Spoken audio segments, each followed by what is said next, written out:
नमस्कार मंडळी, मराठी किचन कट्टा या यूट्यूब चॅनलवरती आपले अगदी मनापासून स्वागत। तर आज आपण उपवासाचे साबुदाणा लाडू कसे बनवायचे ते पाहणार आहोत। तर रेसिपी ही नेहमीप्रमाणे साधी, सोपी आणि घरातल्या साहित्यात होणारी अशी रेसिपी आहे। आपल्याला उपवासाला साबुदाणा खिचडी किंवा मग भगर खाऊन कंटाळा येतो, तर अशा वेळेला आपण जर हे लाडू बनवून ठेवले तर आपण हे लाडू महिनाभर आरामात खाऊ शकतो। हे टिकतात, अजिबात खराब होत नाहीत आणि विशेष म्हणजे आपण या रेसिपीसाठी पाक वगैरे अजिबात करणार नाही आहोत।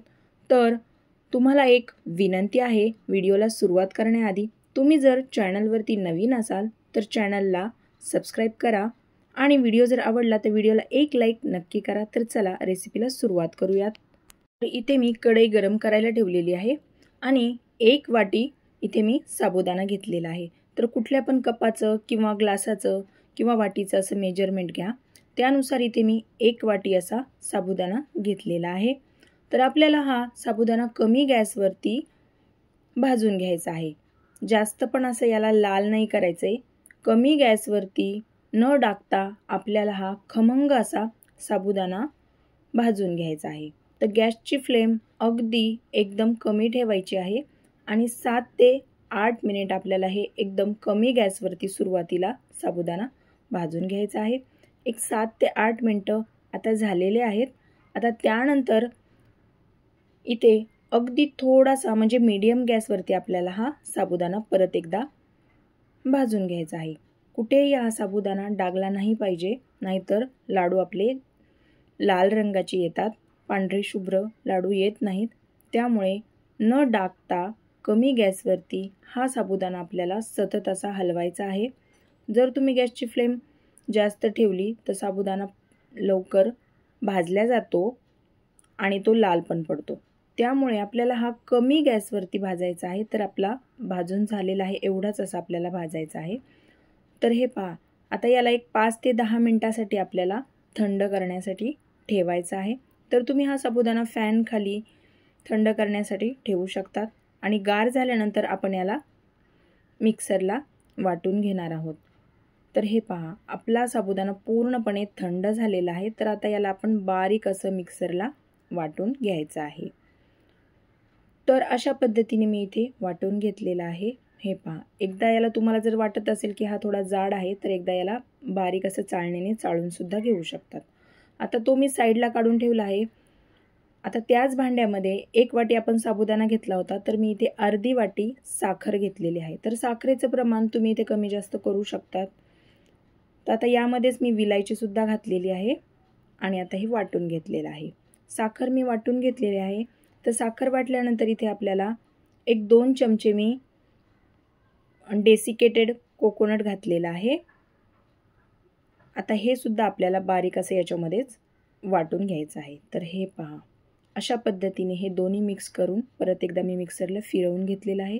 आता त्याच कढईमध्ये आपल्याला जो साबुदाणा आपण वाटून घेतला होता ना, तर तो घालायचा आहे आणि परत एकदा याला कमी गॅसवरती आपल्याला एक 2 ते 3 मिनिटासाठी हलकंसं भाजून घ्यायचं आहे। तर गॅसची फ्लेम लक्षात घ्या, कमीच ठेवा। जास्त जर ठेवली तर साबुदाणा लवकर हा भाजला जातो आणि तो लाल सुद्धा पडू शकतो। तर आता इथे मी 4 मोठे चमचे तूप घातलेलं आहे। तर तुपाचं प्रमाण इथे तुम्ही तुमच्या आवडीनुसार कमी किंवा जास्त सुद्धा करू शकतात,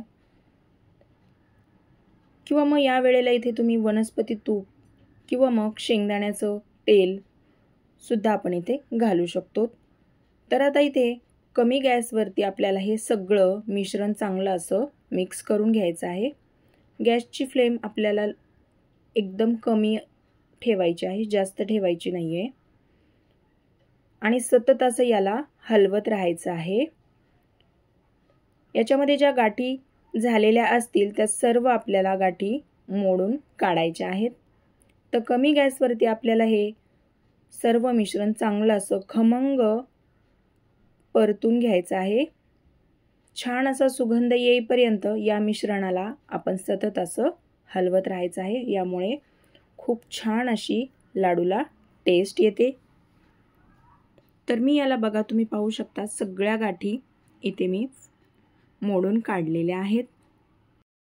तर मंडळी तुम्हाला एक निवेदन आहे की तुम्ही आपला हा व्हिडिओ कोणत्या गावातून किंवा मग कोणत्या शहरातून पाहतायत हे मला कमेंटमध्ये कळवायला अजिबात विसरू नका, म्हणजे मला सुद्धा कळेल की आपले व्हिडिओ कुठपर्यंत पोहोचतायत। तर पहा आता याला आपण कमी गॅसवरती छान असं भाजून घेतलेला आहे। अजिबात हा साबुदाणा कुठेही डागलेला नाहीये। तर आता गॅस बंद करायचा आहे आपल्याला आणि यामध्ये जे साखर आणि आपण खोबरं वाटून घेतलं होतं ते आता या वेळेला घालायचं आहे।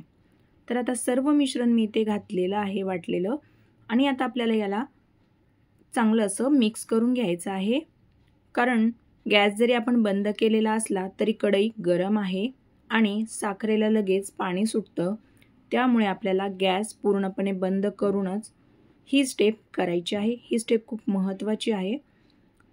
तर यामध्ये परत जर साखरीच्या गुठळ्या झाल्या किंवा गाठी झाल्या तर ह्या लगेच आपल्याला मोडून काढायच्या आहेत। चमच्याच्या साहाय्याने किंवा मग पळीच्या किंवा ग्लासाच्या साहाय्याने तुम्ही हे पूर्णपणे मोडून काढू शकतात। हे पहा अशा पद्धतीने मिश्रण हे तयार झालेलं आहे। पण आता आपल्याला याचे लाडू बांधता येणार नाहीत लगेच, त्याच्यासाठी आपण एक ट्रिक यूज करणार आहोत। तर आता आपण काय करणार आहोत की हे पूर्ण मिश्रण थंड झालं की याला आपल्याला मिक्सरला फिरवून घ्यायचं आहे। तर हे पहा अशा पद्धतीने मी हे परत एकदा सगळं मिश्रण फिरवून घेतलेलं आहे मिक्सरच्या भांड्यामध्ये। तर यामुळे काय होतं की आपले लाडू चांगले असे बांधल्या जातात, खूप छान याला टेक्स्चर येतं लाडूंना, मऊसूद असे होतात, अगदी तोंडात टाकताच विरघळणारे असे लाडू तयार होतात। तर हे पहा तर आता आपण काय करूया याचे लाडू बांधून घेऊयात। तर तुम्हाला हवे असतील त्या आकाराचे लहान मोठे छोटे असे लाडू आपण तयार करून घ्यायचे आहेत। तर चला आता मी लाडू बनवून घेते आहे। तर हे पहा अशा पद्धतीने मी इथे लाडू बनवून घेतलेले आहेत। अगदी झटपट असे तयार होतात हे लाडू, अजिबात याला वेळ लागत नाही। आणि तुम्हाला जर वाटलंच थोडंसं मिश्रण कोरडं आहे किंवा सुकं दिसतंय तुम्हाला बांधता येत नाही आहे, तर मिक्सरला ज्या वेळेस आपण फिरवतो त्याच वेळेला थोडंसं याच्यामध्ये 1 किंवा 2 चमचे तुम्ही तूप किंवा तेल यामध्ये घालू शकतात। तर मंडळी खूप लवकर आणि झटपट आणि घरातल्या साहित्यामध्ये तयार होणारे असे हे लाडू आहेत। तर हे लाडू महिनाभर आरामात टिकतात, अजिबात खराब होत नाहीत। तर तुम्ही सुद्धा या पद्धतीने जर लाडू बनवले तर नक्कीच हे सर्वांना आवडतील आणि जे उपवास करत नाहीत ते सुद्धा उपवास करायला लागतील। तर मंडळी आजची ही रेसिपी तुम्हाला कशी वाटली मला हे कमेंटमध्ये कळवायला अजिबात विसरू नका। व्हिडिओ जर आवडला असेल तर व्हिडिओला एक लाईक नक्की करा आणि तुम्ही जर चॅनलवरती नवीन असाल तर चॅनलला सबस्क्राईब करा। तर चला पुन्हा भेटूया अशाच एका नवीन आणि युनिक अशा रेसिपीसोबत। तोपर्यंत धन्यवाद।